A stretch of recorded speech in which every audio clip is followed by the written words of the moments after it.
KATH Swallow. Thank you. Right. Hi, everyone. I think I'm standing between you and lunch, so I'll get a shift on. So first of all, just to introduce me and to introduce myself. So I'm KATH Swallow, as you just heard. So I'm the Global Vice President of Shaw, which for those of you that don't know is also known as Degree in the US, REXONA in the rest of the world, Shield in South Africa. And it's the #1 deodorant in the world. And so I'm here, I'm pretty happy to be and excited to be unveiling what's the very beginning of a journey that we're on, which is really taking this deodorant category from underarms to the whole body. If I start for 1 second in terms of the brand that we are, so as I said, we are the #1 brand, and regardless of our name, we've got one mission that unites us globally, which is to give the confidence to everyone to move more. And that really is the purpose and the beating heart of the brand. And we think movement has the power to transform lives, but things get in the way, barriers get in the way for consumers, and sweat and odour is one of them. Sweat and odour hold people back, it inhibits their movement. And so as a brand, our innovation and our communication is always designed to really tackle that, to encourage more people to move. But the reality is, as a category, we've only ever talked about the underarm. And you'll see later a couple of statistics that show very much that this is an opportunity, given that sweat and odour is absolutely not just unique to the underarm. So in terms of our focus today, first of all, as I mentioned, from a Unilever point of view, deos is actually one of the biggest categories that we have as a company. It's the most global. REXONA itself, or Shaw, is in over 100 countries. And so imagine us taking a category that is currently a single-use category for the underarms to all parts of the body. There's a huge market-making opportunity, and that really is what we're doing here, is driving market making. And secondly, why Shaw? Well, Shaw is a brand that's unequivocally known for efficacy, sweat protection, odor protection. So it stands to reason that this is the brand that really should be leading the way in tackling this taboo and in kind of opening up this category to expand it to multiple usages. Why are we doing it? And I think this is, for me, probably one of the most important slides, and mainly because I would say everything we do really starts with the consumer. And that is obviously true in terms of the strategy, the innovation, and the communication that we're doing. So the first stat you can see here, 72% of adults will tell you that body odor makes them self-conscious. That's not new news. That's actually really the premise that stands behind the deodorant category. Why we even use underarm deodorant is because people feel self-conscious if they sweat and if they smell. But it starts to get interesting when you start to dig a bit deeper and say, actually, 1% of body odor comes from the armpits, which is quite a startling fact when you think about it, and obviously a huge opportunity from a business point of view, but also a crazy stat when you think, why have we not talked to consumers about this before? And this is almost where our R&D team came in to really start understanding odor across the body. And you know, it's a whole bamboozling world when you start talking about the different types of bacteria in different bits of your body and what product will serve that need. And that's really where a lot of the time has gone into crafting the mix. But actually, this isn't just about a manufacturer push. Consumers are already doing it. So 33% of adults are already using a deodorant in other parts of their body. It's happening today, but the reality is those products are not crafted for those parts of the body. Whether that be, are they dermatologically safe? Are they, safe to use? Do they have the right level of active inside them? Have they got fragrances that work with that part of the body and don't irritate, and so on? So really, it was about us going, well, there's a consumer behavior, but let's now work with that and let's develop a product mix that really will tackle the problem. So that's kind of what we're doing, and it's starting to happen pretty much now. We've already launched in the US at the back end of last year. We're launching in the UK, literally, it went live a few weeks ago. And we're trying to bring it to life in the biggest, boldest way, because this really is a category reinvention. So the biggest mistake I think we would make is if people looked at the work we're doing and thought it's another underarm deodorant from Shaw, because that really wouldn't drive this market development. So what are we doing? There's a big, bold idea, no more phobo. So fear of body odor. It's real, people have it. You talk to consumers, there is a fear of body odor, and there is a fear of it from all parts of their body. And the way we're going to be doing it, and I'll give you a little flavor of the campaign and what we're doing in a second, is to really tackle this head on, to really start to normalize this, to really talk about it in a way that people have not been spoken to before. You possibly get a flavor of that from the out-of-home execution you can see here. But before I go on and talk a little bit more about it, I'll play you the film. This film we created with our agency partner, AMV, BBDO. The music in the film was actually a big part. You'll see it's a remix from Soul Wax in terms of Move It. You'll see it and why it's kind of relevant. And this is basically a film that hasn't even started airing yet, but I'll play it to give you a flavor.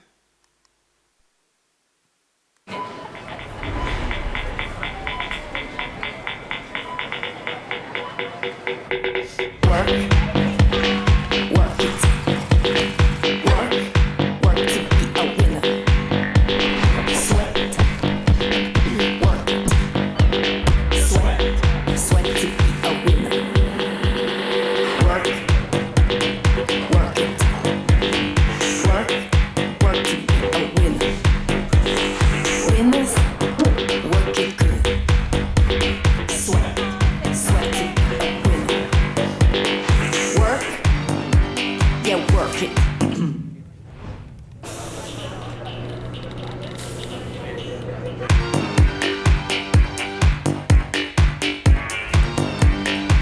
Whatever you call them, wherever you smell. New Sure Whole Body Deodorant. All day odour protection. Sure, it won't let you down. So hopefully you won't mistake that for an underarm deodorant ad.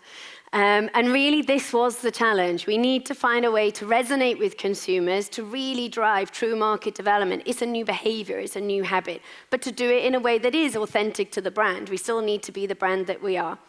So there's three probably ways I would talk about how we've really made this, or what was at the heart of the brief and the ambition for the work. So the first one was really about being bold. We need to challenge the norms, the stereotypes. There is a way people either talk about parts of their body or don't. There's a shame. They don't talk about it. So how can we really double down on that boldness? And actually that starts with us, to be honest. I don't mind admitting it's fairly uncomfortable going to the board in Unilever to start talking about vaginal odour and ball sweat. It's kind of quite something that pushed me certainly out of my comfort zone, I'll be honest. But kind of really this was about telling that very simple truth. 99% of odour is not in the underarm. It's a fairly simple truth, but really amplifying that in a bold way. The second point I would say is about being relatable. The last thing we want to do is stigmatize. We really don't want to sort of pinpoint people, make people feel bad about themselves. This is something everybody has. Everybody has sweat and odour from all parts of their body, whether it be their back, their feet, chafing behind their legs, whatever. It is something that is relevant to all, so we need to kind of showcase that. And also you'd see in the broader campaign that will go live how really it's about real voices from real content creators and so on, bringing and amplifying this, bringing it to life. And lastly, taking a bit of a cheeky tone. So yes, we're a bold, kind of heroic brand, but we really needed to start bringing a little edge of cheekiness and let's say light-hearted. And that really comes, frankly, from social listening. Because whilst there's a big issue out there, consumers talk about this problem and fear of body odor online a lot. But when you look at the social listening, the words they use for their body parts, you've just seen them there in the film, are not corporate jargon. And so that really was a big part of this, is saying, let's actually talk about how Brits call their bits. And it's the same strategy we've got for the launch in Brazil, Mexico, and so on, really doubling down on the real language and what people are talking about. It's really the beginning. So to be honest, to put results here is a little bit premature, but I think they're there mainly because we haven't even started investing in the campaign yet. Investment will start going live in March, but already just through the seeding with influencers and talking with journalists, we're starting to see positive traction. You can see the numbers here on the screen. The one I'm most excited about, honestly, is the positive sentiment, because I think the fact we're seeing that 100% positive sentiment is really showing that we are doing this in a relatable way that's normalizing something and answering a real problem rather than stigmatizing. And here you can see on the screen, on the left-hand side, these are just some of the kind of things that are landing more with the industry. And I think the things that really we are seeing is, first of all, there's a real positivity from the fact of this is true innovation. It's not kind of another old product launch in the category. This is what we would call market-making innovation. It's not just stealing share. It's truly taking what is Unilever's biggest, one of biggest, and certainly one of the oldest categories into a whole new dimension. But also how we're doing it in a bold way and sort of talking and landing into culture. But again, on the second half of the slide, coming back to the sort of positivity with consumers, I really think it's phenomenal to see the job our R&D guys have done, because I think if this product didn't work, we'd be screwed before we began. And really it is working, and the feedback from consumers is coming. And as I said, this is actually before we go live. So the full campaign across all elements will start going live in the coming weeks. And it will be as important that we do this bold, provocative campaign, but that we don't forget there has to be a very big education piece that goes along with it, because creating a category like this or transforming a category is not going to be a quick win, and is something we've got to drive with education. So I'll just kind of wrap up now with sort of a little bit of a summary of the key takeaways. And the headline I would say really is this is about redefining the category. This isn't about just saying this is another innovation inside deodorants. The way I talk about it internally is, imagine like deodorants, you don't talk about armpits anymore. The future in 5-10 years is that this category is a whole body category, and armpits is one part of it, which is a truly different way to look at it. But I would say there's kind of 3 things that certainly have driven us, and what I hope will lead to this launch being the beginning of something big. The first one is starting with a higher purpose, and I know purpose often is challenged and discussed in the industry at the moment, but I think if you start with a higher purpose on a brand that truly is linked to the brand and the consumer, I think you're often running onto something big. So this is a brand that wants to inspire the confidence in people to move. Sweat and odour in all parts of the body is a barrier or inhibits free movement, if you like, and it causes concerns for consumers. This is a product that really tackles this. And certainly the positive sentiment from the consumers is coming as a result of that. Secondly, I think consumers have been telling us this, is even in the current habits of consumers, that 33% of consumers are using a product in more than one place. They're even saying to us, we've got a problem, help us here, because the products out there are not designed for that. So really listening to the consumers, and that's been something we've done across the board. Social listening is very much set up the whole time, 24 hours a day, really listening to the language, the conversation, so that we keep evolving. I'm sure we don't get it all right straight away. We need to listen, we need to learn, we need to pivot, but really putting the consumers at the heart of this. And lastly, it's about turning that taboo, really tackling it head on and turning it into something that has talkability and something that is normalized and can be relatable. Because really when you're challenging this status quo, I think people will sit up and notice, and that really is the job, if you like, of phase 1 of this new big redefinition of the category. So that's all really I wanted to share. So thank you very much for listening. I think we're talking about if there's any questions. We've got a little bit of time, but I'm also conscious everyone probably wants to go and get their lunch.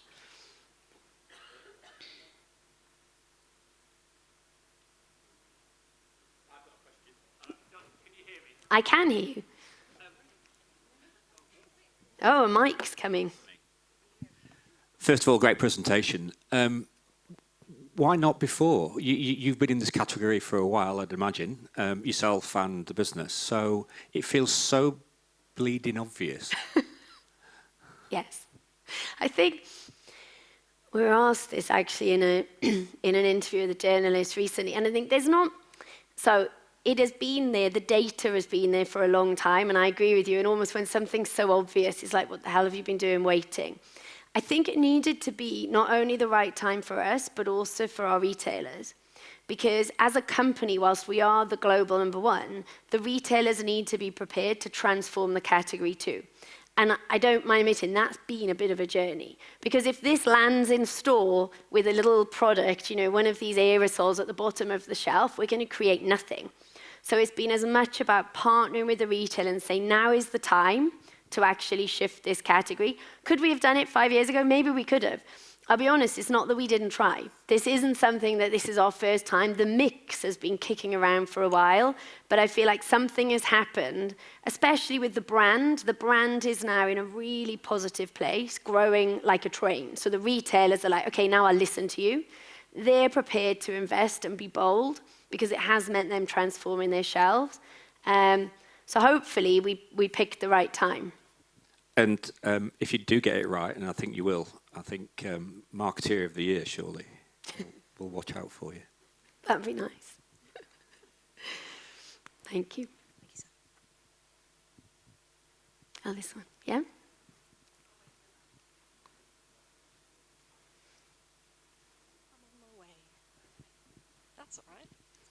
Can see if I duck. Thank you so much. That was great. I would love to know what happened in some of those boardrooms when you presented this. You know, you spoke about it feeling uncomfortable for you. Was it a hard sell internally? So this time round, I would say it's been easier. And probably that's for my sins. I've worked in this category for way too long, to be honest. It was uncomfortable, and and you could see people naturally flinch. They sort of look at you and say, "Did she really say that?" So we've, as a team, almost gone quite bold, because if you start apologizing up front, what hope in hell have we got with the consumers? So this time around, I would say it's been uncomfortable, but people have been prepared to be pushed. And I remember I hadn't shown anyone that film. And then we were with our president, and I thought, right, it's too late to change. We're going live, the thing's shot. I'm just going to press play. And I wasn't sure the reception. And he kind of sat there, and he sort of looked up and said, well, it's clear. It's like, well, yeah, that's all fine. For him, that's fine.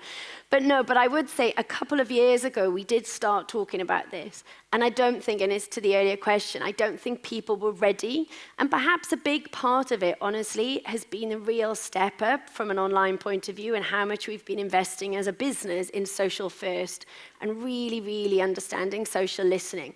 Because what has shifted, if I think about it, is that we know consumers are talking about this problem. And if we pride ourselves being such a consumer-centric organization, why would we not be helping solve it?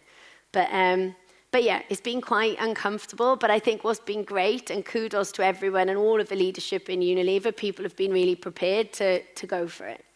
Thank you.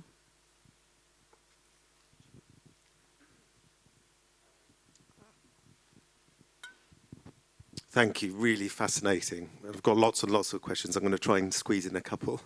So first one, back to the retailers. So how much are they challenge you to, how much is this replacing existing range versus growing?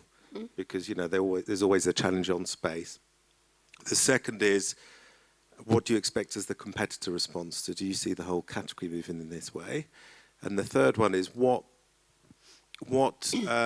much R&D is in this? You know, how different is this product technically to deliver this consumer benefit? Okay. Sorry, there's a lot there. I'm trying to remember in order. So the first one, look, the strategy is very much incremental at shelf. And I think the case for that is quite strong because it's obviously retailers want to grow their category as much as we do. So I think it's been, in the UK specifically, it's been a very positive reception. Naturally, the retailers will look at some very low velocity, low turning SKUs at shelf. But as a brand, everything has been incremental for us. So that's been really positive. I think the retailers will be looking very closely at it, though. So, you know, I don't actually think we'll have long to prove this works because naturally it's like real estate, no?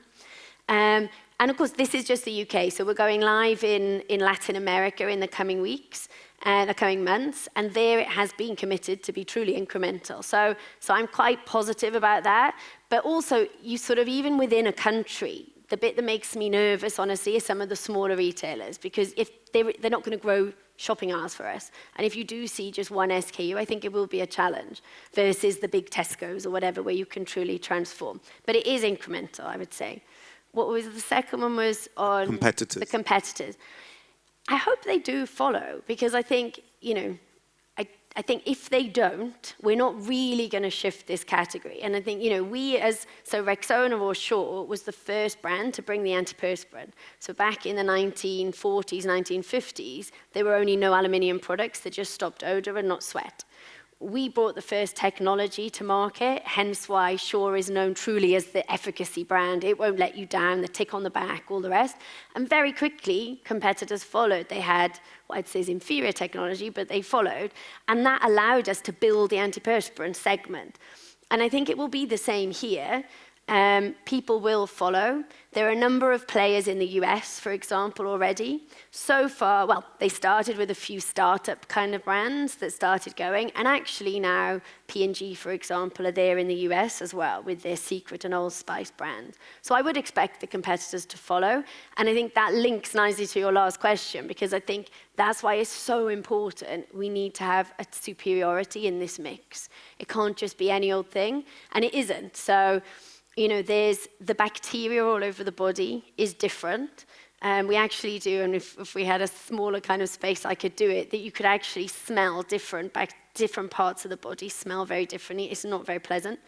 And so we've got a technology that adapts to the different odors. So it will actually work to stop the bacteria.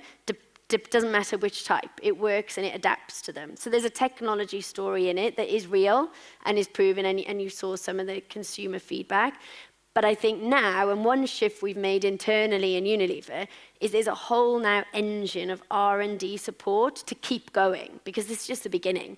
And so we do always need to be ahead. So there's a lot of stuff coming up in terms of new innovation projects year on year to keep driving the superiority. Thank you. Thank you, Kath. I think that's all we've got time for.